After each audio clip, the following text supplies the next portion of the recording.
नमस्कार मेरे प्रिय दोस्तों। 8 साल से 80 साल तक के सभी बच्चों के लिए गुलिवर की लिलीपुट यात्रा की कहानी जो मैंने बचपन में बार बार सुनी थी, मुझे बड़ी पसंद आती थी, वही आप लोगों के लिए प्रस्तुत करने जा रहा हूँ। आशा है आप लोगों को भी पसंद आएगी, इसे स्वीकार करेंगे और कृतार्थ करेंगे। धन्यवाद। दोस्तों, आज आप लोगों को गुलिवर की लिलीपुट यात्रा नामक कहानी सुनाने जा रहा हूँ। बहुत से लोग जानते हैं कि मैं इंग्लैंड के नॉटिंघमशायर नामक नगर में रहने वाले एक छोटे से ज़मींदार का लड़का हूँ। 5 भाइयों में मैं तीसरा था। 14 साल की उम्र में मैं कैम्ब्रिज विश्वविद्यालय में पढ़ने गया। 3 साल तक मैंने खूब मन लगाकर पढ़ाई की, लेकिन मेरी पढ़ाई के बीच में एक अड़चन आ गई। मेरे पिता मेरे पढ़ाई का खर्च नहीं उठा पाए, क्योंकि उन्हें किन्हीं कारणों से आर्थिक घाटा उठाना पड़ा था। इसलिए मैंने पढ़ाई छोड़ दी और लंदन चला गया। वहाँ पर मैंने डॉक्टरी का काम शुरू कर दिया। मैं चाहता था कि पढ़ाई पूरी नहीं हुई तो क्या हुआ, चिकित्सा जगत में तो नाम कमा ही सकता हूँ। जन सेवा की भावना से मैं अपना दवाखाना चलाता था, लेकिन जन सेवा की भावना से शुरू किए गए दवाखाने में ज़्यादातर दवाई गरीबों को मुफ्त देने के कारण मुझे घाटा होने लगा, जिसे उठाने के लिए मेरे बस के बाहर की बात थी। इसलिए मैंने एक जहाज़ पर डॉक्टर की नौकरी कर ली। 4-5 बार मैं विदेशों की यात्रा करके लंदन लौट आया। इस बार शुरू में तो मेरा काम खूब चला, पर बाद में फिर से काम बंद होने लगा। मैंने फिर से जीविका चलाने के लिए जहाज़ पर नौकरी कर ली। इसके बाद मैं 6 साल तक 2 जहाज़ों पर डॉक्टरी का काम करता रहा। मैंने लंबी लंबी यात्राएं की और काफ़ी पैसा कमाया। अब मुझे इसमें मज़ा भी आने लगा था। जहाज़ पर काम करने का मज़ा ही अलग है। एक तो विश्व भर की यात्राएं हो जाती हैं, ऊपर से जन सेवा करने का मौका भी मिलता है। मेरी लिलीपुट की यात्रा एक बहुत रोमांचकारी और अद्भुत यात्रा रही। इसमें मुझे ऐसे ऐसे अनुभव मिले जो मैं कभी नहीं भूल सकता। बात उस समय की है जब मैं एंटीलोप नामक जहाज़ पर डॉक्टर था। हम लोगों ने 4 मई 1699 को ब्रिस्टल से यात्रा शुरू की। शुरू में हमारे दिन बहुत अच्छी तरह गुजरे। हमें बहुत कुछ देखने को मिला और तरह तरह के अनुभव भी प्राप्त हुए। लेकिन एक बार जब हम दक्षिण सागर से पूर्वी द्वीप समूह की ओर जा रहे थे, रास्ते में हमारा जहाज़ एक तूफ़ान का शिकार हो गया। हम रास्ता भटक गए। कई दिनों तक इधर उधर भटकते रहे, यहाँ तक कि हमारा खाने पीने का सामान भी खत्म हो रहा था। लोग भूख से परेशान हो रहे थे। भूख से कुछ आदमी मर भी गए। बाकी लोगों की भी हालत ख़राब होने लगी थी। कड़ी मेहनत और भोजन न मिलने की हालत में स्थिति दिन ब दिन बिगड़ती जा रही थी। कहते हैं कि मुसीबत कभी अकेले नहीं आती है, और जब आती है तो आदमी को चारों ओर से घेर लेती है। 5 नवंबर को हमारा जहाज़ समुद्र के बीच में निकली हुई चट्टान से जा टकराया। जहाज़ के 2 टुकड़े होने की आशंका से पहले ही हम लोग छोटी छोटी नावों में सवार होकर निकल भागे। मैं जिस नाव में सवार था उसमें मेरे साथ 6 साथी और थे। हमारी आँखों के सामने हमारा जहाज़ डूब गया। हमारे सामने इस समय समुद्र की ऊंची ऊंची लहरें थीं और उनके बीच घिरी हुई हमारी नावें। अभी हमारे ऊपर और मुसीबत आने वाली थी। अचानक तूफान आने के साथ ही हमारी नाव उलट गई। हम सब जिंदगी और मौत के बीच हिचकोले खा रहे थे। इसके बाद मैं नहीं जानता कि क्या हुआ। मुझे यह भी मालूम नहीं था कि मेरे साथियों का क्या हुआ। वे मर गए या मेरी तरह बच निकले। मैंने उनके लिए प्रार्थना की कि हे प्रभु उनकी मदद करना। मेरी नाव भी पानी के साथ बह चली और मैं पानी की लहरों के साथ जीवन और मौत से जूझने लगा। मैंने हिम्मत नहीं हारी और हाथ पैर मारते हुए तैरने की सतत कोशिश करने लगा। कई बार लगा कि मैं डूब रहा हूँ, लेकिन फिर अच्छी तरह हाथ पैर चलाकर अपने को डूबने से बचा लेता। इस प्रकार तैरते तैरते मैं थक चुका था, पर मैंने खुद को डूबने नहीं दिया। आखिर में मैं एक द्वीप के किनारे जा लगा। जब मैं गिरता पड़ता सूखी ज़मीन तक पहुंचा, तब रात हो चुकी थी। मैं बुरी तरह हाँफ रहा था, इसलिए मैं कुछ आराम चाहता था। अंत में मैं एक जगह लेट गया। लेटते ही मेरी आँख लग गई और मैं सो गया। मैं इतनी गहरी नींद में कभी नहीं सोया था। जब मैं जागा तो सुबह हो चुकी थी। मैंने जब उठने की कोशिश की तो मुझे एहसास हुआ कि उठना तो दूर, मैं अपने आप को हिला भी नहीं पा रहा था। मैं पीठ के बल ज़मीन पर पड़ा था और इस दौरान न जाने किसने मेरे हाथ और पैर कसकर ज़मीन पर बांध दिए थे। लंबे बालों को भी उन्होंने तंबू की तरह ज़मीन में खूंटों से बांध दिया था। मैंने जब ध्यान से देखा तो पाया कि मेरा पूरा शरीर पतले पतले धागों से बंधा हुआ था। ये धागे देखने में तो पतले थे, लेकिन काफ़ी मजबूत थे। मुझे हर तरफ से इतनी पक्की तरह बांध दिया गया था कि मैं अपनी गर्दन जरा भी इधर उधर नहीं हिला पा रहा था। सवेरा होने के साथ ही सूरज सिर पर चमकने लगा था। सूरज की गर्मी से आंखें दर्द करने लगीं। मुझे अपने आसपास किसी की आवाज़ें और चहलकदमी की आवाज़ें तो सुनाई दे रही थीं, लेकिन वे क्या चीज़ें थीं ये मैं नहीं देख पा रहा था। उन्होंने मुझे इस तरह से बांधा था कि मैं सिर्फ आसमान की तरफ ही देख पा रहा था। थोड़ी देर बाद मुझे एहसास हुआ कि मेरे हाथ पर कोई चीज़ चल रही है। हल्के हल्के वो चीज़ मेरी छाती पर चढ़ाई। मैंने बड़ी मुश्किल से अपनी गर्दन को थोड़ा सा ऊपर की तरफ उठाकर उस चीज़ को देखने की कोशिश की और देखकर मैं हैरत में रह गया।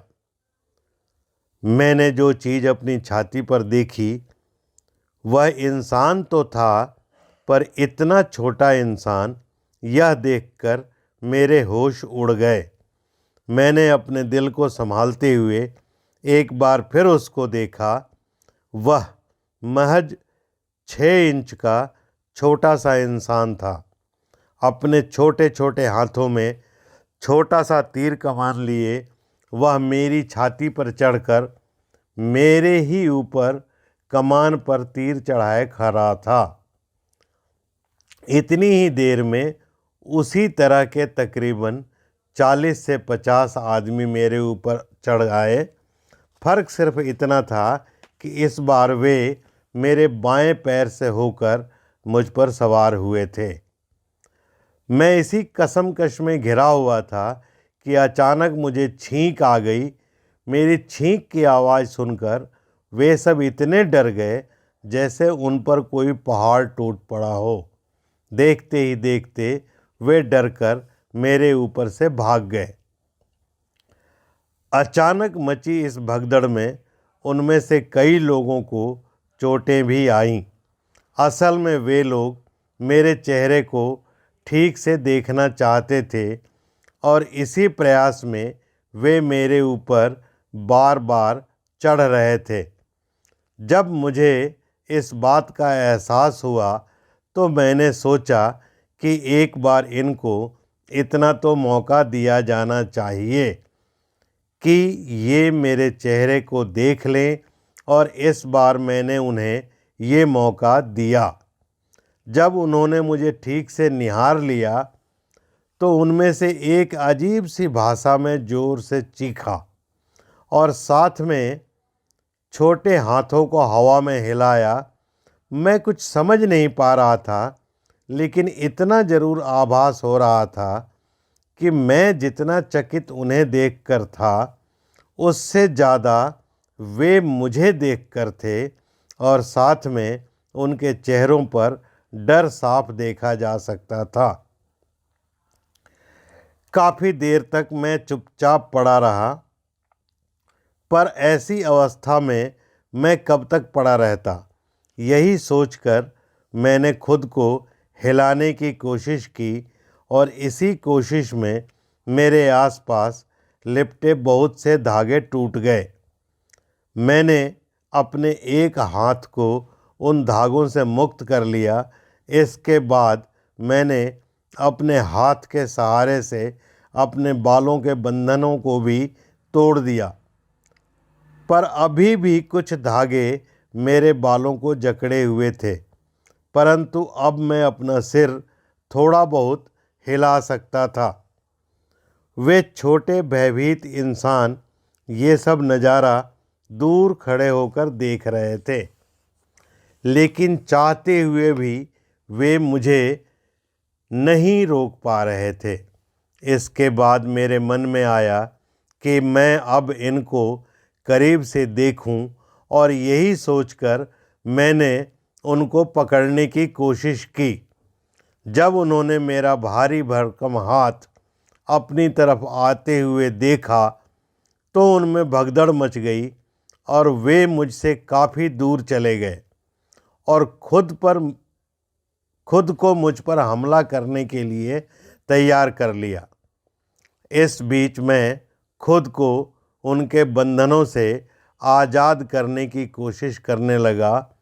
उन छोटे छोटे कितने ही लोगों ने कब आकर मेरे हाथों पर तीरों की बरसात करनी शुरू कर दी, पता ही नहीं चला।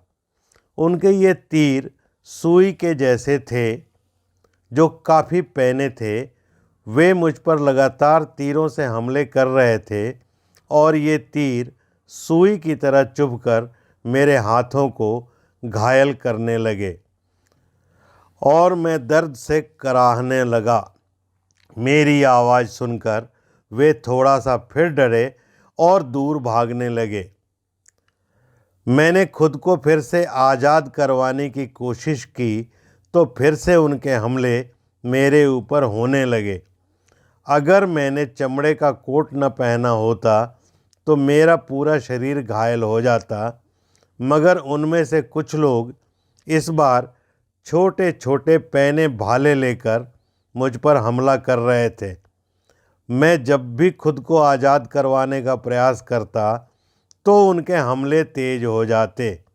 इसलिए अंत में मैंने फैसला लिया कि मुझे इस वक्त इसी हालात में पड़े रहना चाहिए, यही मेरे लिए अच्छा होगा। दूसरे, मुझे उन लोगों से ऐसा भी कोई डर नहीं था, क्योंकि उनका आकार ही इतना था कि वे सब मिलकर भी मेरा कोई ख़ास नुकसान नहीं कर सकते थे। अब मैं काफ़ी थकान महसूस करने लगा। उन लोगों की मंशा न जाने क्या थी। उनकी भीड़ धीरे धीरे मेरे आसपास इकट्ठा होने लगी। मैं समझ गया कि ये लोग मुझे ही देखने के लिए यहाँ पर आ रहे हैं, पर जल्दी ही वहाँ पर एक ऊंचा मंच बनाने का काम होने लगा। जब मंच बनकर तैयार हो गया तो उस पर एक आदमी चढ़कर खड़ा हो गया। इस बीच उन्होंने मुझे एक तरफ से रस्सियों से पकड़ से थोड़ा ढीला छोड़ दिया। अब मैं आसानी से उस मंच को देख सकता था। मंच पर खड़ा आदमी उन सब से थोड़ी अलग वेशभूषा में नजर आ रहा था। शायद वह उनका सरदार था। मंच पर उसके पीछे कई सिपाही हाथों में भाले लिए तैनात थे। इन आदमियों की लंबाई मेरी उंगली के बराबर थी और वह मंच पर खड़ा आदमी उनसे थोड़ा सा लंबा था। उसने अपनी उसी अजीब भाषा में काफ़ी देर भाषण दिया और वह मेरी तरफ इशारा करके उन सबको कुछ बता रहा था। लेकिन मेरे लिए परेशानी वाली बात यह थी कि मैं उनकी इस भाषा का एक भी शब्द नहीं समझ पा रहा था और न वे ही मेरी भाषा को समझते थे। अब मेरे सामने मुश्किल ये थी कि मैं उनको किस तरह से समझाऊं कि मैं उनको किसी तरह का नुकसान पहुंचाने नहीं आया हूं, बल्कि मैं तो खुद ही कितनी परेशानियों का मुकाबला करके आया हूं। मैंने बहुत कोशिश करने के बाद उन्हें इशारों में समझाने का प्रयास किया कि मैं उनके लिए भयभीत होने की चीज़ नहीं हूँ, पर मेरे सामने समस्या यह थी कि मैं उनको यह सब कैसे बताऊं। मुझे बहुत ज़ोर से भूख भी लगी थी। मैंने उन्हें समझाने की कोशिश करते हुए अपने हाथ को बार बार अपने मुंह की तरफ किया। मुझे उम्मीद थी कि शायद वे इस तरह से मेरी बात को समझ जाएंगे। काफ़ी देर प्रयास करने के बाद आखिर उनके सरदार की समझ में मेरी बात आ गई और उसने फौरन मेरे लिए खाना लाने का आदेश दिया। अब मुझे खाना खिलाना भी उनके लिए किसी चुनौती से कम नहीं था, पर उन्होंने सूझबूझ से काम लिया। मेरे मुंह के पास सीढ़ियां लगाईं और उन पर चढ़कर तकरीबन 200 लोगों ने मेरे मुंह की तरफ बढ़ाते हुए अपने हाथों में पकड़ी हुई छोटी छोटी भोजन से भरी टोकरियां मेरे मुंह में पलट दी। इन टोकरियों में तरह तरह का खाना था जो वे मेरे मुंह में डालते जा रहे थे, पर मुझे अभी भी अपना पेट भरता नज़र नहीं आ रहा था। वे लगातार भोजन मेरे मुंह में डालते जा रहे थे और साथ में हैरान भी थे कि उनकी कई टोकरियां मेरे मुंह में जाने के बाद भी मेरा मुंह खाली ही रहता था। खैर, इस दौरान कुछ खाना मेरे पेट में चला गया तो मुझे थोड़ा चैन मिला। जब मुझे लगा कि मेरा पेट कुछ भर गया है और साथ ही वे लोग भी थक कर चूर हो गए थे जो मेरा पेट भरने में जुटे थे, तो मैंने उनसे इशारे से कहा कि मुझे पानी चाहिए। अब उन्होंने मेरी प्यास बुझाने का प्रयास करना शुरू कर दिया और पानी से भरे बड़े बड़े पीपों में पानी भरकर मुझे पिलाने लगे। वे पीपे शायद उनके यहाँ सबसे बड़े बर्तन थे। उसमें अजीब टेस्ट का कोई पदार्थ भरा हुआ था जिसका स्वाद शराब जैसा था, पर इसका स्वाद मुझे अच्छा लगा। मैं उनके एक पीपे को एक ही घूंट में पी जाता, लेकिन एक एक घूंट से मेरी प्यास बुझने वाली नहीं थी। वे भी समझ गए थे कि अभी मुझे और चाहिए, पर अंत में उन्होंने इशारे करके मुझे बताया कि अब उनके पास और नहीं है। अब उनकी भीड़ बिना डरे मेरे पास आने लगी। मेरे शरीर पर चढ़ते तो मुझे गुदगुदी लगती और मेरा मन करता कि मैं इन्हें अपनी मुट्ठी में भरकर अपने ऊपर से नीचे फेंक दूं, लेकिन आखिर वे लोग मेरा भला ही कर रहे थे, यह सोचकर मैं रुक जाता।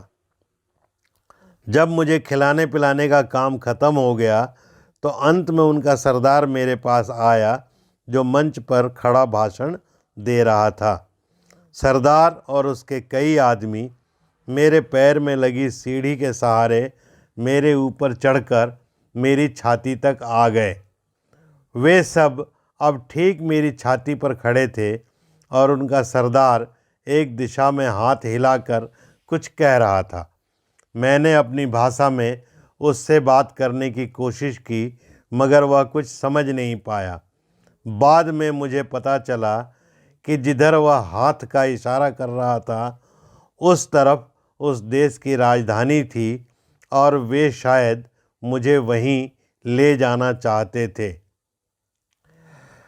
अब मैंने इशारों से उसे समझाने की कोशिश की कि मैं इन बंधनों से आज़ाद होना चाहता हूँ, लेकिन उसने अपनी गर्दन को न में हिलाकर इससे साफ इनकार कर दिया। वे किसी भी हालत में मुझे आज़ाद नहीं करना चाहते थे। उन्हें मुझसे डर था कि मैं कहीं उनके राज्य को तबाह न कर दूं। हमारी कुछ बातें संकेतों में होने लगीं, पर वे इन संकेतों को भी बड़ी मुश्किल से समझ पाते थे। सरदार ने मुझे बताया कि मैं उनके देश में एक कैदी हूँ और मुझे कैदी की तरह ही राजधानी में ले जाया जाएगा। मैंने एक बार फिर इनसे इन धागों को तोड़ने की कोशिश की तो वे फिर से तीर कमान लेकर मुझ पर हमला करने लगे। उनके इन हमलों से बचने के लिए मैंने एक तरह से अब खुद उनके हवाले छोड़ दिया था।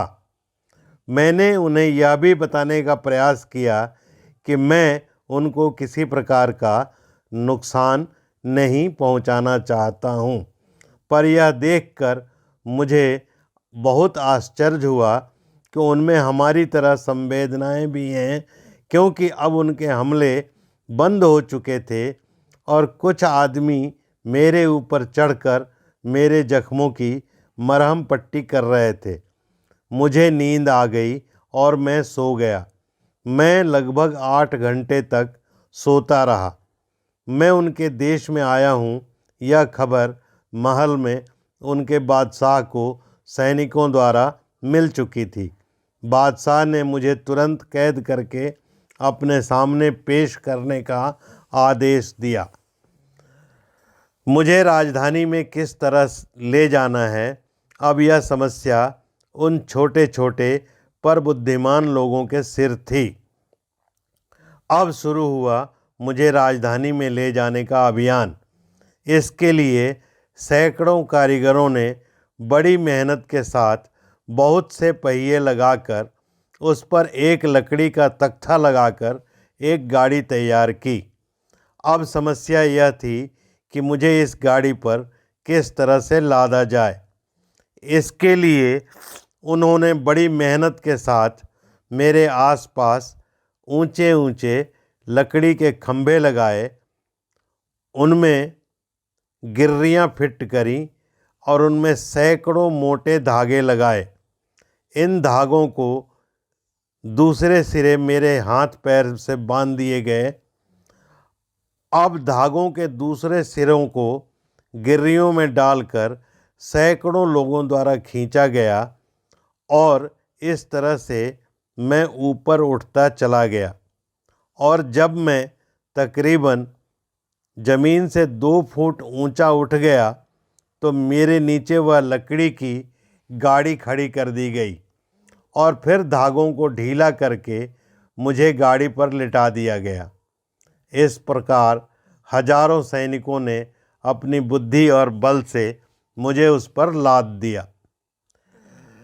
मैं यह सब होते हुए देख रहा था, पर नींद आई और उनके द्वारा पिलाई गई कनस्तरों शराब का नशा मुझ पर इतना छाया हुआ था कि खुद को उनके हवाले करने के अलावा कोई चारा भी तो नहीं था।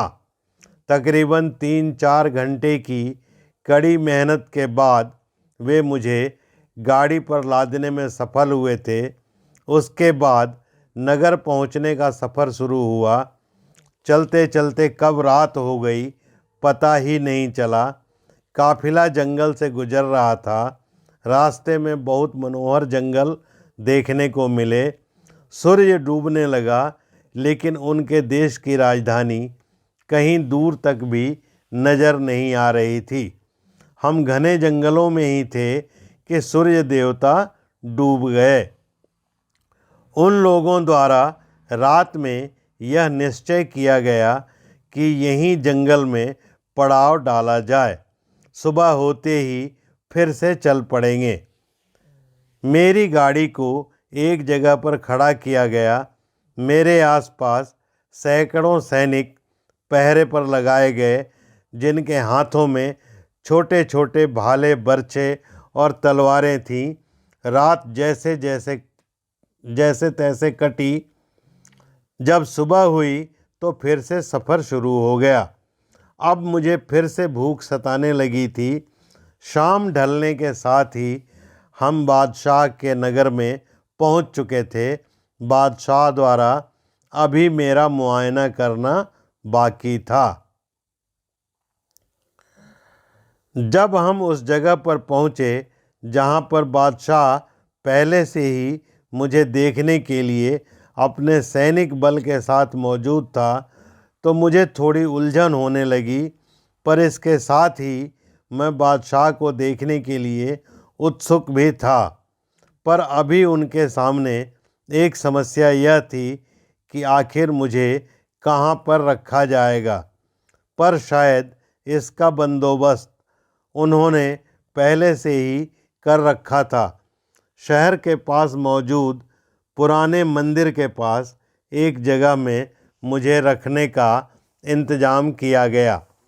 यह जगह मेरे लिए बहुत निचली छत वाले कमरे के जैसी थी, पर यह शहर की सबसे बड़ी जगह थी और इसका दरवाज़ा सबसे ऊंचा जाना जाता था।